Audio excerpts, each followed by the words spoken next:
So, guys, let's have a little fun. But first, I have to offer a disclaimer here. The article that we will be referencing in this video comes to us from the Kansas City Star. Please do me a favor. Do not read the Kansas City Star. It is a hub of scum and villainy. Hive of scum and villainy. Is that the correct term? I never was a Star Wars guy, so I don't know everything. I know very little, but something like that is the quote in an article titled, "4 Moves the Kansas City Chiefs Can Make to Create a Hefty Amount of Salary Cap Space," from the Kansas City Star by Pete Grathoff. Pete Grathoff might be a good guy. I have no idea. We get the following. We got clarity Thursday about 2 players whose future with the Chiefs was muddled. I'm not sure we did, but we'll get to that in a moment. First, tight end Travis Kelce said he will return to the Chiefs for the 2025 season instead of retiring. And the Chiefs placed the franchise tag on guard Trey Smith and hope to sign him to a long-term deal. It's exactly what you would say if you're going to tag someone and trade them. Here's what that means financially for now. Smith is projected to be paid $23.4 million under the franchise tag according to Over the Cap. I don't think there's any chance that that happens this season, whether he is traded or restructures his contract. I see 0% chance that he plays this season for $23.4 million. And Kelce's cap hit for the 2025 season would be $19.8 million, Fox Sports said. NFL.com reported Thursday, that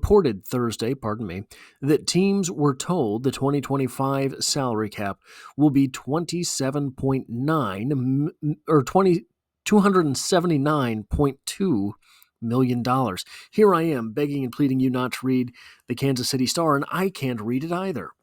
An increase of $23.8 million, almost exactly what it was that Trey Smith will be making this season if that franchise tag goes through.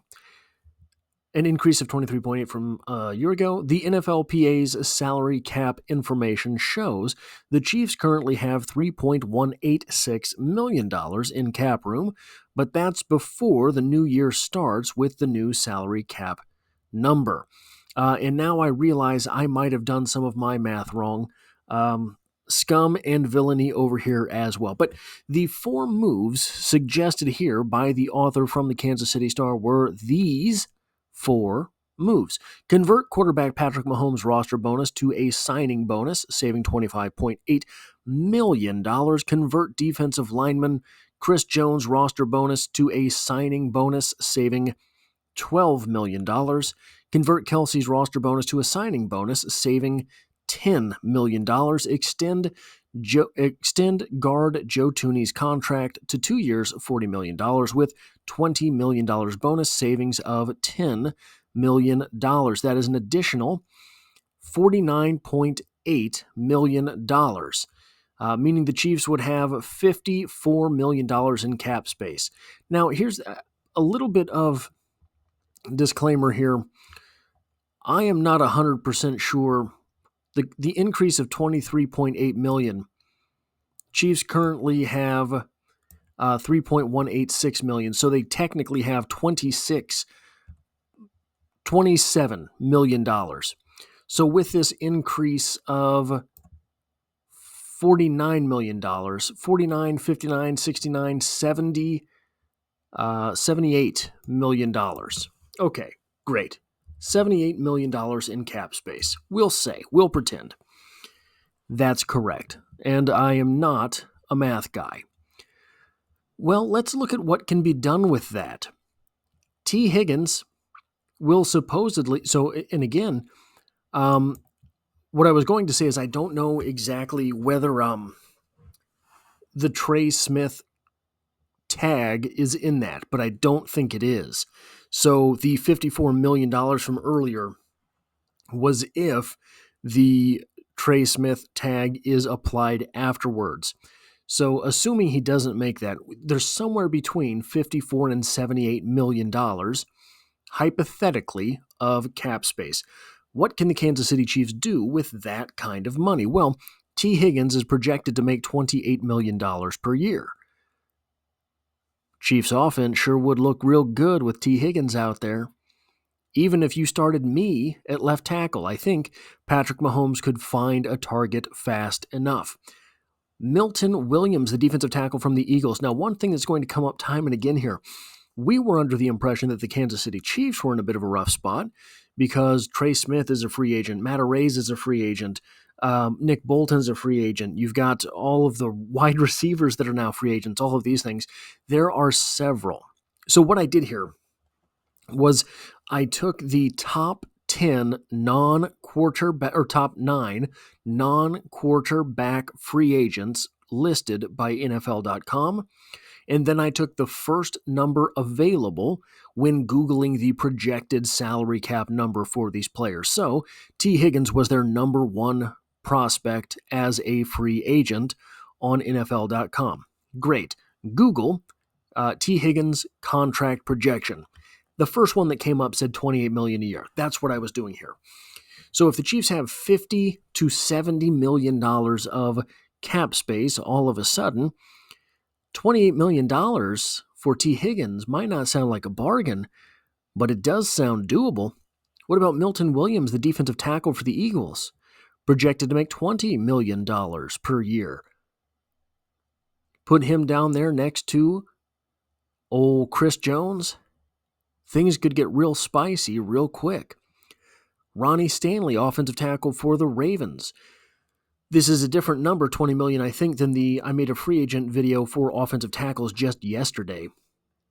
I believe this is a different number than was represented in that video, but that video, what I did was I took a bunch of averages. I took a bunch of numbers and averaged them out.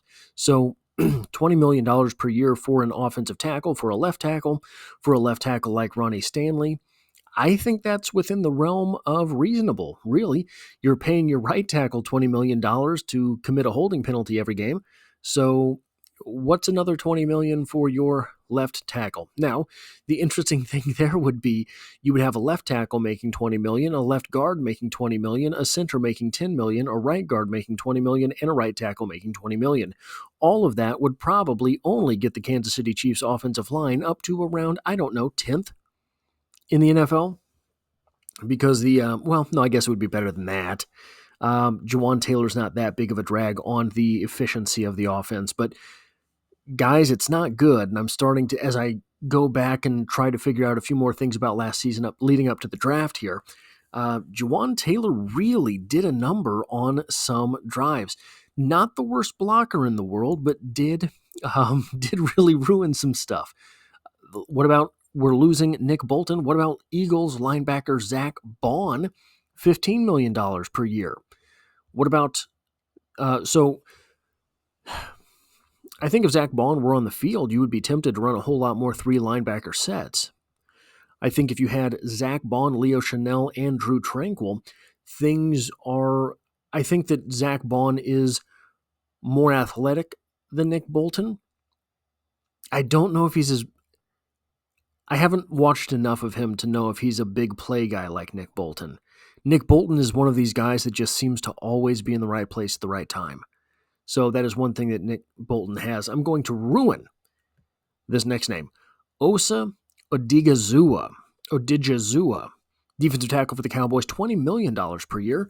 An interesting thing here, Milton Williams is pretty roundly considered a better defensive tackle, at least. So I'm not an expert on these players by any means, but every kind of list that I find, Milton is listed ahead of Osa, but Milton's projected to have 20. Osa is projected to be at 21, so I don't know exactly what's going on there, but any defensive tackle that you wheeled out there next to Chris Jones is going to be seeing a whole lot fewer double teams. And if you were to wheel out a guy like either Osa or Milton next to Chris Jones, the defensive line situation would be wild because you would have Chris Jones taking the double teams because that's what you have to do. And then you have singles, George Karlaftis, singles on Osa or Milton. It could be very interesting very quick. What about another edge? Eagles edge Josh Sweat, projected to make $19 million per year. Wide receiver Chris Godwin, from the Bucks, projected to make $22.5 million per year. Another weird thing there that I don't think, maybe he gets 22.5, I don't know. And then we have a pair of corners, one of whom is very familiar. Carlton Davis, the cornerback from the Lions, projected to be making $14 million per year. That would put Jalen Watson back at the third cornerback role, and he looked pretty elite from that spot. What about cornerback Charvarius Ward from the 49ers? You remember him. Projected to make $15.4 million per year. Another one of those things. Carlton Davis seems to be, at least from the lists that I have seen, better, more highly ranked than Charvarius Ward, but Charvarius Ward projected to have the bigger cap hit. So these are just some things I don't think so. Okay. The Kansas City Chiefs suddenly find themselves with $50 million of cap space. Absolutely, they're signing a left tackle. I think they would likely sign one more mid-range guy. Probably not any of these guys. I think that really, if you're signing Ronnie, you've got $50 million in cap space. You sign Ronnie Stanley for $20 million. You've got $20 million in caps, or $54 million in cap space down to $24 million in cap space. Well, then you sign Carlton Davis, another big hitting free agent. All of a sudden you're down to $10 million in cap space, but you don't need all that much to get your rookie class in because you're drafting so low and you're missing a pick. So it would be very interesting. It would be very interesting if the Kansas City Chiefs found themselves all of a sudden with all of that type of cash and the impact that could see on the field. Now, I do think that what you would be doing is you would be kicking the can further down the field in order to have to pull something off later with the cap space, find yourself in a whole lot of cap trouble at some point. But anyway, just wanted to get in with a real quick video on this sort of thing. That is what I do here. If you like or appreciate what it is that I do here, hitting a like button really just help me out, as it tells YouTube to share this video with other Kansas City Chiefs fans. And if you find yourself here by chance but not design, the Chiefs are the only thing I talk about on this channel, dropping multiple videos every single week, and I hope to have you back for the next one.